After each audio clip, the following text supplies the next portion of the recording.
स्वागत है आप सभी का अपने चैनल ऑनलाइन स्टडी 1.6 में। आज के इस वीडियो में हम लोग दो बिंदुओं के बीच की दूरी ज्ञात करना सीखेंगे।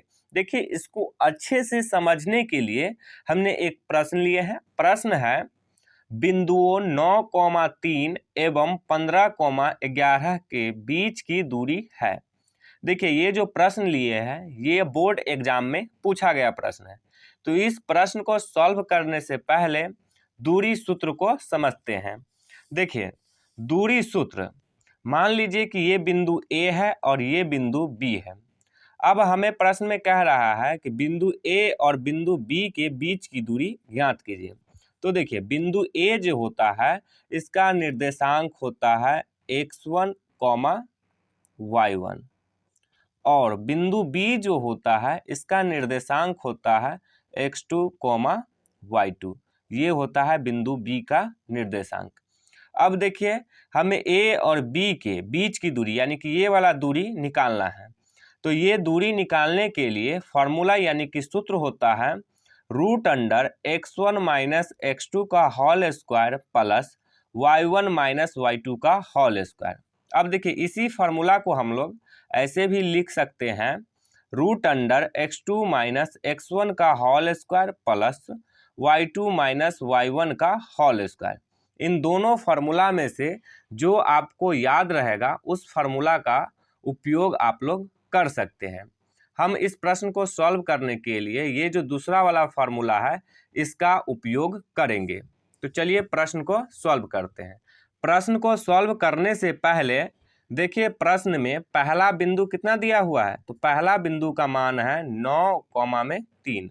तो लिख देंगे 9,3। अब देखिए, पहला बिंदु को ले लेते हैं ए। अब देखिए, दूसरा बिंदु का मान कितना दिया हुआ है। तो 15,11। तो दूसरे बिंदु को ले लेते हैं बी। अब देखिए, हमें ए और बी के बीच की दूरी क्या करना है, ज्ञात करना है। तो इसके लिए इसका फिगर बना लेते हैं, यानी कि हमको ये वाला दूरी जो है ये ज्ञात करना है। तो दूरी सूत्र लगाएंगे। तो दूरी सूत्र लगाने से पहले हम लोग सभी का मान लिख लेते हैं कि किसका किसका मान दिया हुआ है। तो देखिए, पहला बिंदु यानी कि बिंदु ए जो होता है इसका निर्देशांक क्या होता है। तो x1, y1। तो इसी के हिसाब से यहाँ पे देखिएगा कि ये 9 जो है ये किसका मान हो जाएगा। तो x1 का। तो अब यहाँ पे लिख देंगे x1 बराबर में कितना, 9। फिर देखिएगा ये क्या है, y1। तो इसके हिसाब से इस प्रश्न में y1 का मान कितना हो जाएगा। तो 3 हो जाएगा। तो अब हम लिख देंगे y1 बराबर में 3। अब बिंदु जो है ये दूसरे बिंदु में आएंगे। तो दूसरे बिंदु का निर्देशांक क्या होता है। तो x2, y2। तो इसके हिसाब से x2 का मान कितना हो जाएगा। तो 15। तो अब लिख देंगे x2 बराबर में 15। अब देखिए, ये जो मान है ये किसका हो जाएगा। तो y2 का। तो अब लिख देंगे y2 बराबर में 11। अब क्या करेंगे कि दूरी सूत्र लगाएंगे। तो इसके लिए अब लिखेंगे दूरी बराबर। तो दूरी सूत्र क्या होता है, x2 - x1 का whole square plus y2 - y1 का होल स्क्वायर। दूरी सूत्र लगा दिए। अब क्या करेंगे कि ये जो सूत्र में दिया हुआ है सभी का मान सभी के स्थान पे रखेंगे। तो देखिए, x2 का मान कितना दिया हुआ है। तो 15। तो रखेंगे 15। माइनस का चिन्ह है तो माइनस का चिन्ह। अब है x1। तो प्रश्न में x1 का मान कितना दिया हुआ है, 9। तो लिखेंगे 9। अब देखिए, होल स्क्वायर लगा हुआ है तो लगा देंगे होल स्क्वायर। प्लस का चिन्ह है तो प्लस का चिन्ह। अब है y2। तो देखिए, y2 का मान कितना दिया हुआ है, 11। तो लिखेंगे 11। माइनस का चिन्ह है तो माइनस का चिन्ह। अब है y1 का मान कितना दिया हुआ है। तो 3। तो लिखेंगे 3। स्क्वायर लगा हुआ है तो अब स्क्वायर लगा देंगे। अब इसको आगे सॉल्व करेंगे। तो देखिए, पहले कोष्ठ का काम करते हैं। तो कोष्ठ का काम करेंगे तो 15 में से 9 घटाएंगे तो कितना आ जाएगा, 6। अब देखिए, स्क्वायर लगा हुआ है तो स्क्वायर तो लगाना पड़ेगा। तो स्क्वायर लगा दिए। प्लस का चिन्ह है तो प्लस का चिन्ह। अब 11 में से 3 को घटाएंगे। तो 11 में से 3 को घटाएंगे कितना आ जाएगा, 8।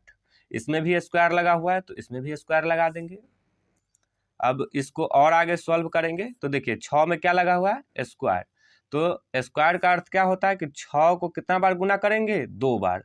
तो 6 को 6 से गुना करेंगे कितना आ जाएगा 36।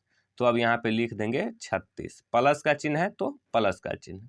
अब है 8 का स्क्वायर, तो इसका मतलब क्या हुआ, 8 को 8 से गुना करेंगे, यानी कि 8 को 2 बार गुना के रूप में लिखेंगे। तो 8 को 8 से गुना करेंगे कितना हो जाएगा 64। तो अब यहाँ पे लिख देंगे 64। अब देखिए ये जोड़ के रूप में आ गया, तो इसको जोड़ करेंगे। तो चलिए जोड़ते हैं, 6 और 4 को जोड़ेंगे तो 10 का 0 हाथ में 1, 6 और 1 हो जाएगा 7, 7 और 3 हो जाएगा 10। तो कितना आ गया √100। अब देखिए ये जो 100 आया है इसको रूट से बाहर निकालेंगे। तो आप लोग रूट से बाहर निकालना जानते होइएगा, यदि नहीं जानते हैं तो इसको भी समझ लीजिए। देखिए रूट से बाहर निकालने के लिए अभाज्य गुणनखंड करते हैं, इसको यहाँ पे समझते हैं। तो हम लोग 100 को रूट से बाहर निकालेंगे, तो इसके लिए 100 का भी क्या करेंगे अभाज्य गुणनखंड करेंगे। अभाज्य गुणनखंड करने के लिए एलसीएम देते हैं। तो चलिए 100 का एलसीएम देते हैं, तो 2 से लगेगा, 2 पंचे 10, 0 है तो 0। अब फिर 2 से लगेगा, 2 दूनी 4, 2 पंचे 10। अब 2 से नहीं लगेगा, ना ही 3 से लगेगा, तो अब लगाएंगे 5 से, 50 25। अब फिर लगेगा 5 से, 5 एकम 5।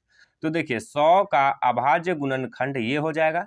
तो 100 का अभाज्य गुणनखंड कितना हो जाएगा, तो देखिए 2 कितना बार आया है 2 बार, तो 2 गुने में 2। अब 5 कितना बार है, तो 2 बार, तो फिर लिखेंगे 5 गुने में 5। तो 100 का अभाज्य गुणनखंड निकाल लिए। अब देखिए रूट से बाहर निकालने के लिए क्या करते हैं कि एक ही तरह की संख्या यदि 2 बार गुना के रूप में रहता है तो एक संख्या को रूट से बाहर लिखते हैं। तो देखिए 2 बार है गुना के रूप में, तो ये दोनों एक ही तरह की संख्या है, और 2 बार है गुना के रूप में, तो 1 2 बाहर निकल जाएगा रूट से। फिर देखिए 5 का भी यही हाल है, तो 1 5 भी रूट से बाहर आ जाएगा। अब 2 को 5 से गुना करेंगे, तो 2 को 5 से गुना करेंगे तो आ जाएगा 10। अब देखिए दूरी का इकाई होता है यूनिट, तो अब लिखेंगे यूनिट, या आप लोग इसको हिंदी में लिख सकते हैं इकाई। तो कितना आ गया आंसर 10 इकाई, या इसी को इंग्लिश में कहिए तो 10 यूनिट, यही हो जाएगा इसका आंसर।